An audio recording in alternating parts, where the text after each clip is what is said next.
We've seen how Solon's reforms addressed some of the economic problems, some of the political issues of his time, while allowing, as we see, for a great deal of additional mobility.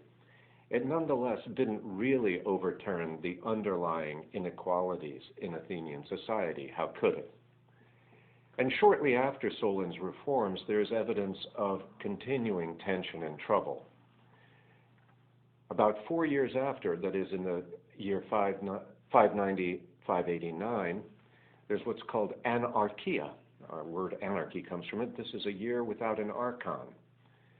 And somewhat later than that, there is a record that one archon named Damasius stayed in office, refused to leave office for over 2 years, although his term was to last only for one. It's clear that he probably wanted to make himself tyrant. In the meantime, down in the south, the Spartans had tried to expand a little bit more. We saw how they conquered Messenia, and now they undertook some kind of campaign against the neighboring state of Tegea. It didn't work, and they started instead to form alliances, first with Tegea, and then with the other states around them. So there's an informal kind of Peloponnesian League coming together. Returning to Athens, still more indications of trouble. There was a brief experiment with a sort of board of governors, replacing the archons. This was quickly abandoned, but there is clearly some kind of upheaval in the works. The form it took was that of regional factions. The coast, the plain, and the so-called over the hill. These are led by, well, it's a technical term, big men. This was coined by an American anthropologist, Marshall Solins, who was working in the Southeast Pacific. And big men are informal leaders of groups who maintain their power through a combination of having a group of military supporters and by competitive generosity, by giving out gifts to their followers, and by engaging in competitions, both of generosity and of, well, more violent forms with other big men.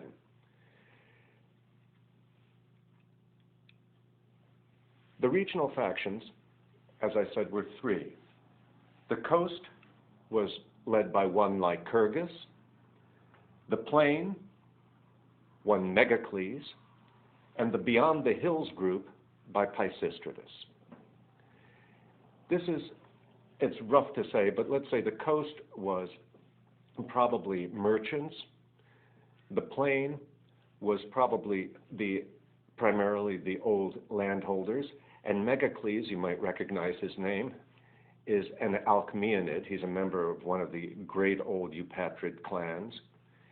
And Peisistratos is then the leader of the Beyond the Hills group, which probably comprised small farmers and perhaps the urban poor. Now, Peisistratos had already made a name for himself. He had participated in the war with Megara over the island of Salamis. He had some sort of public presence. And he clearly had ambitions to rule Athens.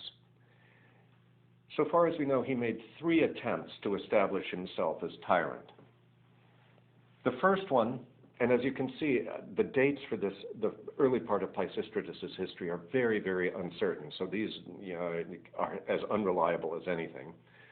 First, the story is that he wounded himself and came into the Agora, that came downtown saying he had been attacked, and asked for a civic grant of armed guards, which the assembly gave to him. At this point, incidentally, the now quite old Solon is said to have taken his armor outside of his house and placed it outside, saying, "I'm not going to fight this one." And there is a Solonian poem in which he talks about a wily man who will deceive the minds of the people, and it may be Peisistratos that he's talking about. It lasted a very short time. An alliance of the other two big men, Megacles and Lycurgus, drove him out.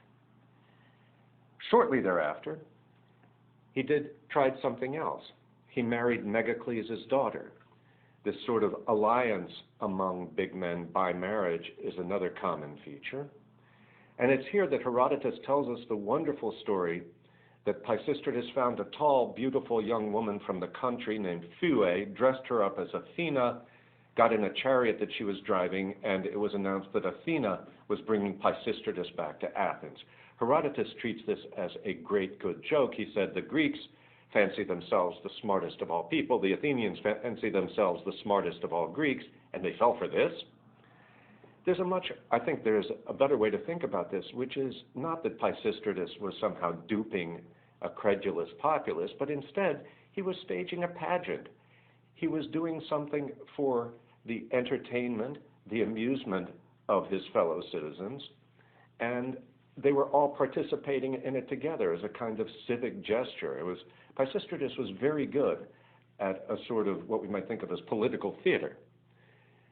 Nonetheless, the marriage with Megacles' daughter was unsuccessful. Megacles once again got very angry, and Peisistratos was driven out again.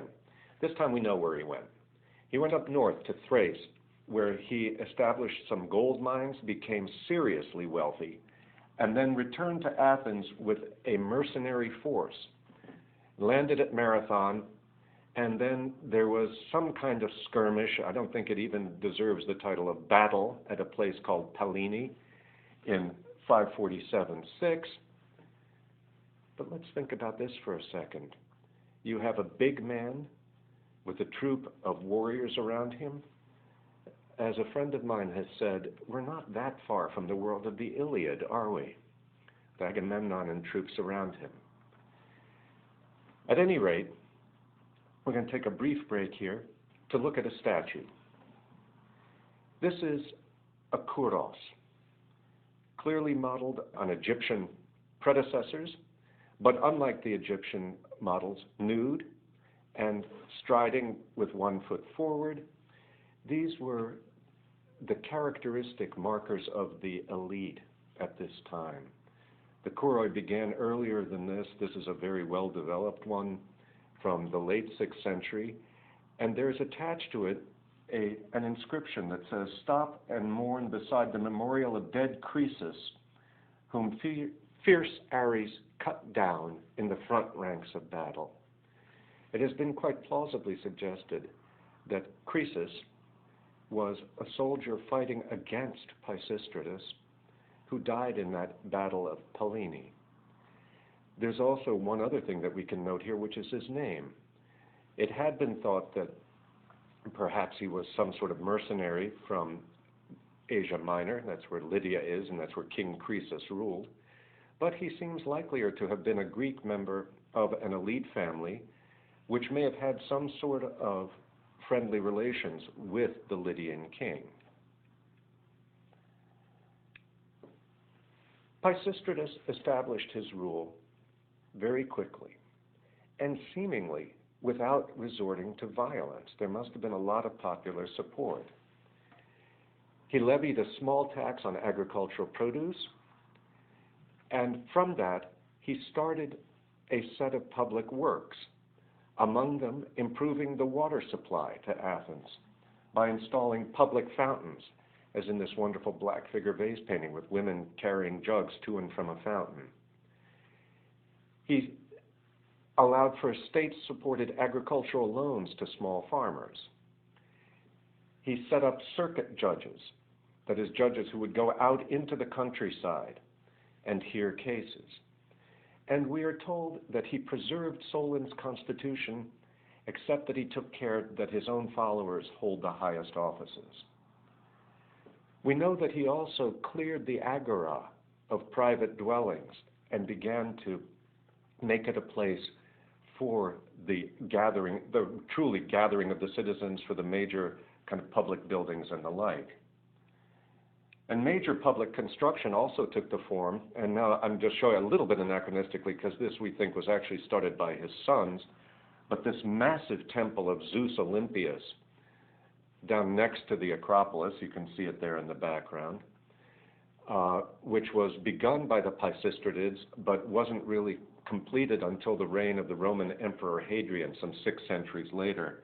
And here is a wonderful 19th century photograph by the French photographer Bonfils. And you can see that some enterprising restaurateur has established a cafe among the columns. But monumental building as a sign of individual pride and of civic identity is something the Peisistratos clearly understood.